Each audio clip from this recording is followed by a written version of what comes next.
Hey, good morning, everybody. Hope you're all doing good this morning, and thanks for tuning into the channel. Much appreciated you taking a little bit of time out of your Saturday to check this video out. And today I'm going to give you sort of an opinion piece based upon lots of years of experience with Pagan soft plastic lures. And I've experimented with about every single way to do this that there is. I mean, literally. I mean, it's a bait I fish a lot. I mean, I'm really into the detail as far as, setting your lures up. So I really pay a lot of attention to this. So today I'm going to show you why I do not use bobber stoppers, except for one small exception. There's only one time I do. And sort of run you through that, show you how I set it up and explain why. But hey, first we get started here, just wanted to remind everybody on March the 18th, Johnny and I have our next virtual seminar. We're doing a spring jig fishing seminar. This is going to be awesome. I'm going to give up a bunch of my shallow water jig secrets. Johnny's going to go over all of his offshore football head jig secrets. So you can sign up for that if you're interested on fishthemoment.com. Like I said, coming up on February 18th. Okay, let's get into this thing a little bit. I'm going to get right into it and sort of show you why I don't like a bobber stop. I've got one rigged up here. This is how a lot of people rig their soft plastics like this. And like I said, a lot of times this works fine. Sometimes when you're, as far as the strike attractor like that, when you're dealing with off-colored water, it doesn't matter. But in my opinion, when you're dealing with, water visibility that's over a foot, that extra, see how much extra of a visual that bobber stopper is above the head of the sinker? To me, that's just something else that telegraphs to the fish that this thing's not real. But the real thing, the problem I don't like the bobber stopper with, is I don't want the sinker pegged to that head when the fish bites it. And I'll explain to you why in a second, but what happens a lot of times, and this happens more and more based upon the size of your sinker, the bigger sinker, it's more of a factor than a small one, is when the fish grabs that bait like that, and you set the hook, a lot of times the sinker will act as some type of a pry bar. It opens that fish's mouth, and a lot of times it will allow you to lose that fish. So the combination of the visual of the bobber stop and the fact that it locks that sinker into the head is why I don't like this setup. What I do like is I like using what's called the Peg-It. And here's a Peg-It right here. It's just a long piece of rubber. You can buy it about any tackle store.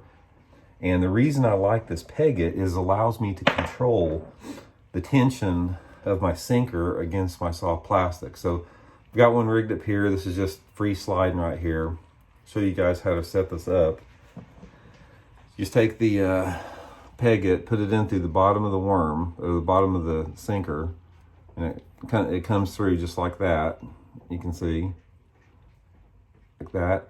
And then here's the key on it, is when you pull it through the sinker, pull it through till you just barely feel some tension. Don't pull it up real tight where it's real tight.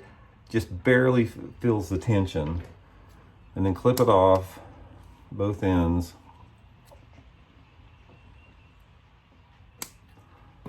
And here's what you have, is you have a sinker that is pegged, but it slides fairly free across there based upon the tension that you have.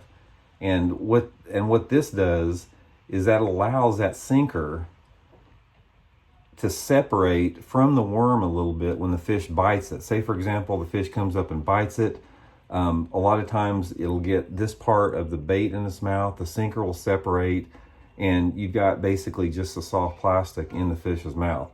On top of that, I don't have the visual of the bobber stop on the end. I'll show you the two here. It's just a little bit more realistic. And like I said, this is one of those fine details. I mean, when you're dealing with dirty water, it's not going to be that big of a factor. But one of the things you have to realize when you're fishing soft plastics on the bottom is a bass will go nose down on that soft plastic, and it studies it. I mean, they just don't run down there and suck it in most of the time. Most of the time they follow it, they study it, and anything to me that throws a bass's red flag up that something's not real is something I don't want. And to me, that's a bobber stopper is part of that. Now, the only time that I do use a bobber stopper in one situation, and that's when I'm flipping the big 1 ounce sinkers, the big, punching sinkers. The only reason I do this is simply because the holes on the slip sinker are so big that you can't get a bobber stopper or a toothpick to hold up in there. They're just too big. That just slides right through it. So that's when I use a bobber stopper. Here's one tip though that I do use. If you do use a bobber stopper and a punch rig, take it and pull your sinker up about 3/4 of an inch like that. That way it's still, you still have the peg there to keep your weight from sliding up when you're punching. But what happens is this big weight, you can see how big this weight is. And you can imagine if that thing's is in a fish's mouth, you set the hook on it, that thing, like I said, it's like a pry bar, just opening that fish's mouth up. But if you got that little bit of extra right there, sometimes that gives you just enough to get the soft plastic in the mouth and not so much the sinker on there. So that's the only time that I do use to peg it. But, as far as pegging goes, if you can get away with it, don't peg your baits at all. Because not only I think that they look more natural, because when you're working that bait on the bottom, the bait will separate from the sinker. Sometimes it clanks. Sometimes I think that when it separates away from the soft plastics, it almost looks like that soft plastic bait is after the sinker feeding on it, maybe a competition strike trigger. And on top of that, you just land a lot more fish because you don't have that sinker pegged against the head of the worm. So that's just some of the things that I found out about. One of the things that got me started on that is years ago, Larry Nixon, who's, the worm fishing master. I mean, there's probably nobody out there better than Larry for fishing Texas rig worms. He's always said, he didn't like to peg simply because of those same reasons. He wants that worm to separate away from the head of the worm. And I learned this from Larry back in the late 80s, and I've sort of modified it myself. Now, the one other thing that I will do is occasionally I'll peg with a toothpick. And I only do this in practice because the difference between a bobber stopper and a toothpick is I can control the tension of my slip sinker with the bobber stopper, by sliding it in there. And I can't do that with a toothpick. A toothpick sort of locks it in there a little bit.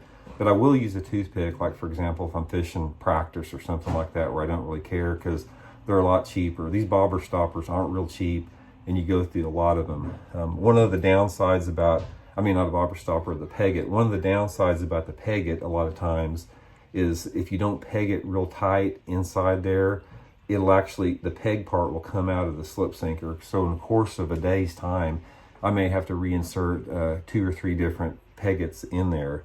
But overall, it's worth it to me. Like I said, I can control, the tension that I want on it based upon the cover that I'm fishing. If I'm fishing, like dock pilings or isolated wood laydowns, stuff that's not real thick, sometimes I won't peg it, or sometimes I'll just barely put a light peg in there.